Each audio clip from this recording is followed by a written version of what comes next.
Good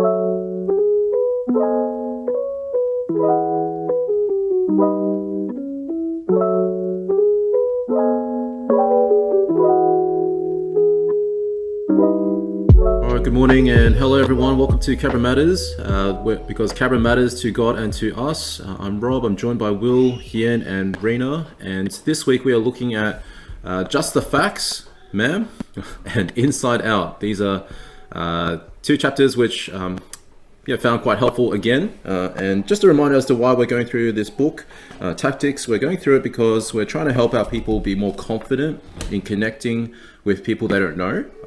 It's always a bit daunting talking to strangers. Or how do we bring conversations to a deeper level, especially with people that we've already shared the gospel with? So we're trying to help empower our people to connect others to Christ at the end of the day. That's why we're doing this. And this book gives us just a series of different ways to navigate conversations.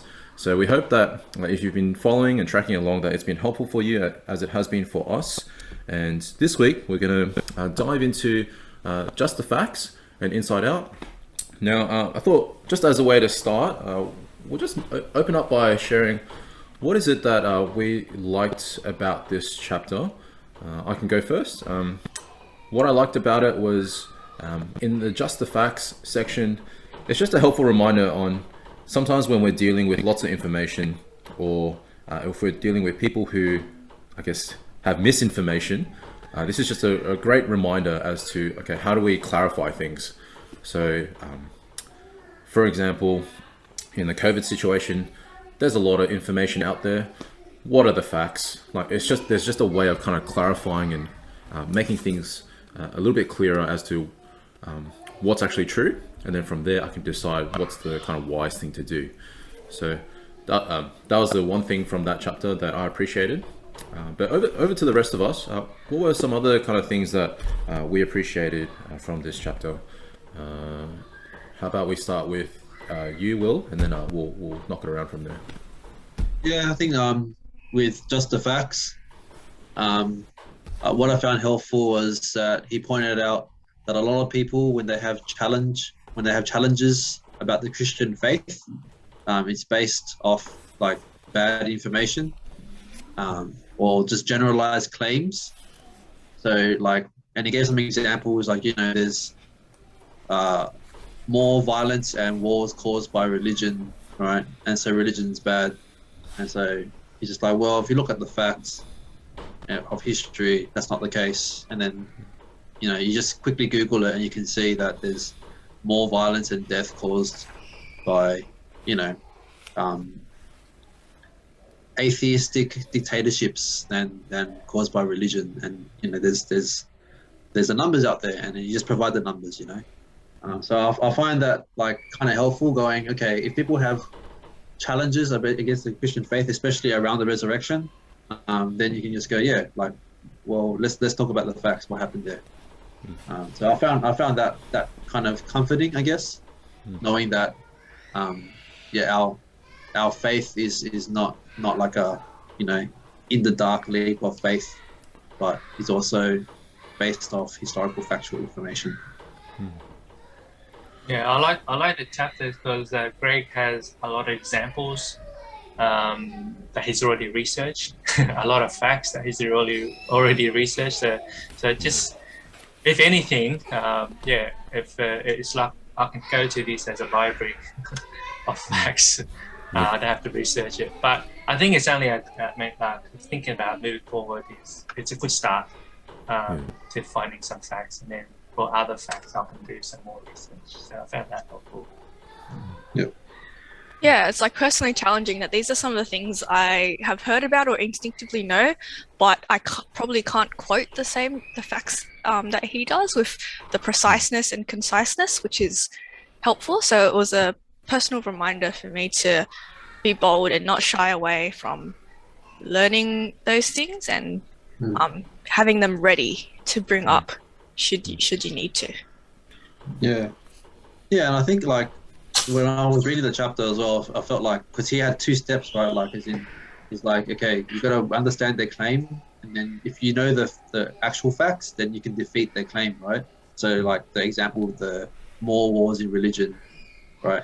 And then if you know the facts, then you can defeat it and go, oh, actually, you're wrong, right? Or he had another example about like the American founding fathers. They're not Christian, and it's like, no, actually, 51 out of the 54 were Christian. Only 3 of them were deists, right? And once he pointed that out factually, the guy who was challenging him was like, oh, silent, because he couldn't say anything else because he knew it was true. So like for me, I felt like that's pretty daunting, because it's like, oh, well, what if I don't know the facts? Yeah. What do I do then? You know? Yeah. And so I thought about it, and I was like, oh, my reflection would be, okay, if I don't know the facts, then I can ask them, like Columbo them, and ask them to support their claim, right, with their facts. And then I'll be like, oh, okay, so you have these facts, blah, blah, blah. Okay, give me some time, I'll go have a look. And then you can just Google something or whatever and find out yourself. And then you can continue the conversation later and go, oh, actually, I did some research, and it seems like my research concluded with this instead, and these set of facts. And then I guess you can continue it there. So I thought, yeah, it's good, it's handy if you know it, but if you don't know it, it's still okay. You can ask them to support their point. They might not be able to, and if they can, then you can go do some research, you know. So I found that, like, I think that's how the book has helped me, going, I don't have to know everything or know how to answer straight away. It's okay to go, oh, you give me something to think about, I'll go and do some research and get back to you if you don't mind, because you can continue that. Yeah, because like if we had to prepare for everything and know all the facts, it would be so daunting. Like we'd never get out there and actually share the gospel or engage with people. Yeah, we feel like we need to meet every challenge. But if we do know it, then that's good. And if you've had that conversation and you need to do some more research, then by all means, please do. You'll actually make it more persuasive. I found myself when I was reading the bit about the Christian religions causing more wars. As soon as I read that, I just thought, oh, like I felt a sinking feeling and just kind of unsettled. I'm like, oh, is that true? Is that not true? Certainly, when you come across different passages in the Bible about devoting people groups to destruction, I'm just like, wow, that sounds pretty intense. And also, that potentially is where people will level criticisms against Christianity. But then it was also helpful. Just I found myself being persuaded, like when I read the next page of, oh, here are all the facts. I'm like, actually, yeah, World War I, World War II, Pol Pot and the in Cambodia, the Russian, Soviet Union, all those kind of wars that have just happened, even just in the past century. You're like, wow, actually, doesn't seem like that statement, that claim is true. And the fact that he used really precise and concise, like you mentioned, Rena, facts, was really, really helpful in persuading me. And so I guess that, his approach would be two things he would say. One is work out what the claim is. And so in this example, it's the more religions have caused more wars than any religion has caused more wars and bloodshed than anything else in history. That's the claim, kind of distilled. And so that's one, work out their claim. Second is then assess the factual accuracy of the claim. That's quite wordy. How I like to remember this in my own words is just, is that claim true? What's it based on? Essentially.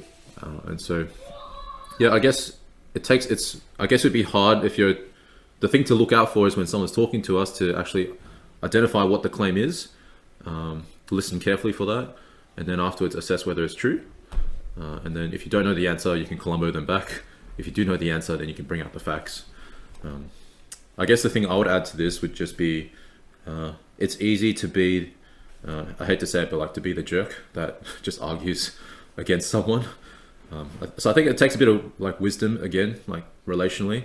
We want to bring out the facts if that's what will help persuade the person. But if it's becoming a heated conversation, then perhaps it means stepping back, dialing back.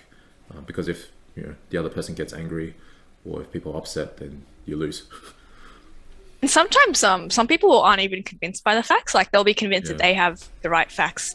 So you really do have to have the wisdom to choose your battles, know the person well. Because there's facts and there's also relevant facts. Is their facts relevant? Sometimes the claim doesn't follow from the factual information. I was reflecting on this as well. I think it's useful within Christian circles as well. So I think sometimes, have you ever been in a conversation where someone asks you a question about like what the Bible says, and then you talk about what the Bible says, but then you don't actually open the passage? Yes. Right? And then Yeah. this helps, right? Like I work out the claim, assess the factual accuracy. Like, does the Bible actually say that? Let's look at the passage. And then what does the Bible actually say?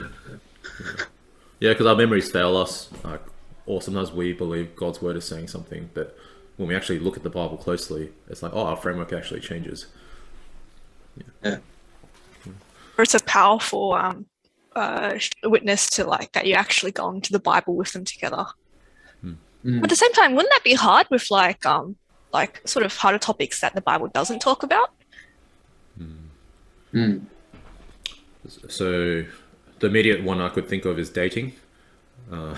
Like dating isn't a word that's used in the Bible. It's not like the Bible explicitly talks about dating, but you can get the God's framework for dating when you look at what does the Bible say about singleness, about marriage, about sex, and then from there you can kind of draw on all that to form a framework for how to answer dating. That would, I guess you could do that in an unhelpful manner, in Bible bashing someone, but if you have open hearts, open Bibles, posture of humility, I'm sure you'll get somewhere. The other thing that I found, if we're happy to jump to the next chapter, the other thing I found helpful in this reading this time was when he talks about Inside Out. I was like, A, that's a really good movie, and B, it's kind of like saying we have inside, like God has made us a certain way, and whether we kind of like to admit it or not, that's kind of there. Like, I know this is probably not the way that he'll put it, it's just how I remember it. For example, like we are inherently sinful, whether we like to admit it or not, that's just true. We have where our souls are restless, for example, like we're looking for something, we're looking for satisfaction. I found that bit kind of just helpful in pointing out. So initially it was a bit unclear, what was he trying to say with Inside Out? I think this is what he's saying. It's listen carefully for where the other person is at, and then kind of identify that, and then speak to that, get them to kind of open up. But I'm glad it's not just me. Please clarify, guys, what's he saying when it comes to Inside Out? How did it help you? What did you like about that chapter? Yeah, I think the way I like to remember it is, I think the point he's making is that the Christian worldview has better explanatory power than other worldviews, and people might hold, like, for example, an atheistic worldview, but then they don't actually live it out. So I think there's connection there between this chapter and practical suicide chapter, where is actually the view, if you live it out, you can't live it out consistently. And that made me think of like a testimony of a minister. Probably shouldn't name him because I might be wrong. But anyway, he was talking about how he became Christian, and he used to be atheist, right? And then he was atheist, went to uni, studied, and then some Christians tried to ask him about, like, I read the Bible with them and stuff like that, and he's like, oh nah, they believe in God. And then I think one of his parents had cancer, and then he's like, if I'm atheist, I shouldn't be like that moved emotionally about it, because death is just natural, like that's what happens. But why do I hate cancer? Why do I hate, like, one of my parents dying? And then that made him go, I can't live consistently as an atheist. And then reading the Bible helped him to realize that the Christian worldview actually makes sense of this world better than any other worldview, and that Jesus offers something better. Yeah, so I think that's what this chapter is trying to pull out. That there's something within us, and I think it's just applying the Bible's principles, right? That we're made in the image of God. That Ecclesiastes 3:11, that God has impressed eternity on humans' hearts, and then that no one is righteous, the world is fallen, and so everyone kind of knows that, and sometimes we can try to deny it with our reasoning, but when push comes to shove, you know, if you believe that morals are relativistic, but then someone breaks into your house and steals your stuff, you get angry, right? You want justice. Yeah, it just comes out. So I think that's why he's calling it inside out, because it comes out in your life from the inside. That's already been inside you, and it just comes out. You're like, yeah, you know, I feel morally indignant about this, and so you can't, you know, live out the relativistic life. Yeah, I agree with that, and I think for me, I've always, because you know, I like Romans, and I always get to that chapter 1, Romans, where we're given over to depravity and we do what we want to do, but in the end, you know, God is still sovereign. So when talking to someone who denies all that, or wants to be atheist, or whatever else their worldview is that denies God, I always think to myself, there is something deep down in them that doesn't sit well, and they act the way they act, or they have, because they want to reject God, and they do anything to reject God. But there'll be a day when crisis comes into their life, like what we were saying. Maybe someone dies, a close member of the family has some terminal illness.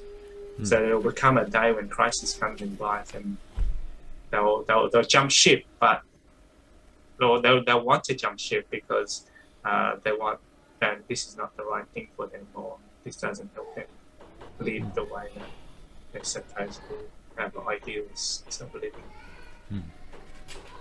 Yeah, and like I've been watching some American university student gets asked about the politics of the day, and one thing was, you know, they agreed to healthcare for everyone, and then they asked, okay, they do want healthcare for everyone, and you know, the government should give healthcare for everyone, and then they asked, well, would you be willing to pay this much money for it? And they said, well, no, I don't have that much, because it takes the whole, like, you know, the whole population to pay a certain amount of money for everyone to get free healthcare. And they said, no, I can't do that. So when it comes to the crunch, this inside out sort of, like, you know, exposes their faulty thinking. Yeah. I think for me, it certainly reminded me of, like, he talks about restlessness and our souls being restless. And then, yeah, he really just actually, like, I resonated with that point. It just reminded me of what my journey was like before following Jesus. When I look back, like, I would describe it as I was searching for closeness to people, and like intimacy and connection, but never really kind of found it in anyone. And yeah, I kept looking in the wrong places for that. Like, I looked to drinking, I looked at parties, I looked to you know, non-Christian friendship, and like all those things, like which aren't bad in and of themselves, but kind of seeking satisfaction in that wasn't actually what would give my soul rest. And he quotes this guy called Augustine, which is like this really massive theological thinker from the like 300 to 400 years after Jesus. And he writes this, he has this quote which says, "Our hearts are restless until they can find rest in you." I was like, yeah, that's definitely true. I've found in my experience.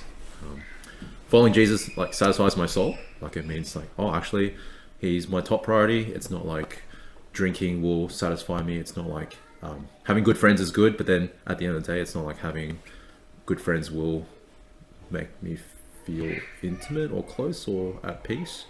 Like, at the end of the day, it's having a relationship with Jesus that gives me peace and rest and comfort for good times and hard times. I find it just, yeah, fascinating, because like that was kind of inside our journey for me. And another kind of helpful quote which I found came across in the past was, "The greatest difficulty in conversion is to win the heart to God, and the greatest difficulty after conversion is to keep the heart with God." Which is just kind of saying, well, before following Jesus, he's actually who I need. And after following Jesus, it's easy to stray away from him, but he's actually, again, who I need. And so, yeah, I reckon if I could talk to myself back then and listen to, I guess, what I like, listening to the inside out, like listening to who, if I was to have a conversation with myself, I would listen out for, what's this person searching for? What will actually give this person rest? And then hopefully from there be able to guide them to the answers in the gospel, because it's God and His Word that will truly kind of satisfy our souls. Yeah, that's my journey. Other reflections, other thoughts, experiences you guys would like to share?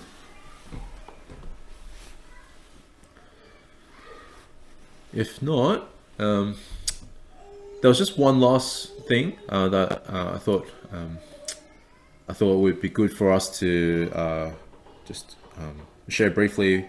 And we've kind of been doing this anyway. It's just like, how has this book been helping us? Like, I guess from the one thing that I've been kind of realizing as we've been going through this book again, it's just how it helps us to be more confident. Like, I find talking to people who don't know Jesus quite daunting, but it's certainly not too scary if you know what to do.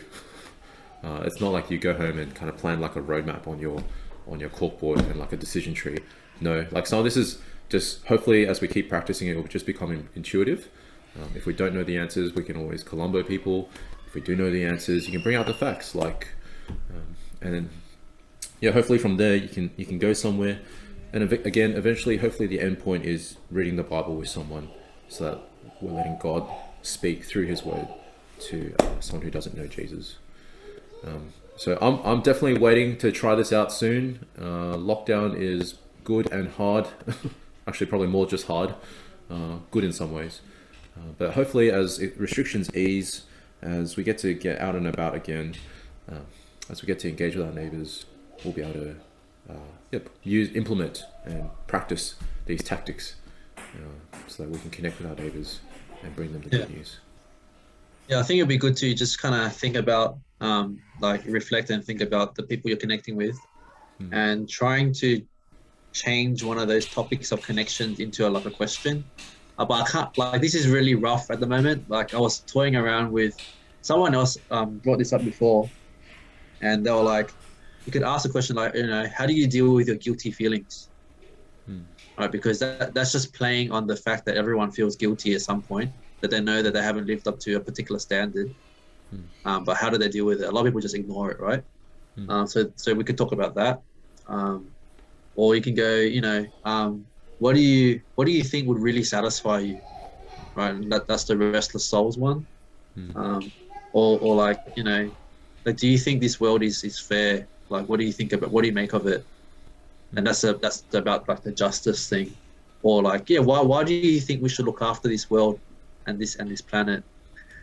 Now, if there's an atheist, right? Like, why do you think we should actually look after this world? So just thinking about like, why don't we think about how can we maybe try to bring up these topics to discuss how they think about it, how they process it, and just be a learner, and then see where that takes you. And then maybe they might ask you, how do you deal with your guilty feelings? Let me tell you about Jesus. Yeah. They almost sound like what do you call it? Like, this could be like a question that you can print out on a hoodie and then just walk around uni campus and ask. Hopefully then you can strike up conversations. But I guess it doesn't need to be restricted to that. Like, it could be just something we bring up in conversations. Could be a formal one, could be a casual one. I think.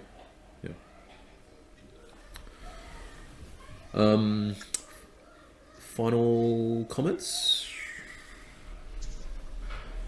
If not, we hope you have benefited from this week's reflections on tactics. Next week, I think is our last one, potentially. It's called Mini Tactics and More Sweat. And then after that, we might just have like one final one to look at the whole thing and just to wrap it all up, see how it's helped us. So 2 more. hope this has been helpful for you in connecting with our neighbors. We pray that both for you listening in and our church, that we'd be able to keep sharing the good news of Jesus, regardless of the circumstances. May we keep persevering in the work of the Lord in making and maturing disciples in his name. So thank you for joining us. We hope you can tune in with us next time.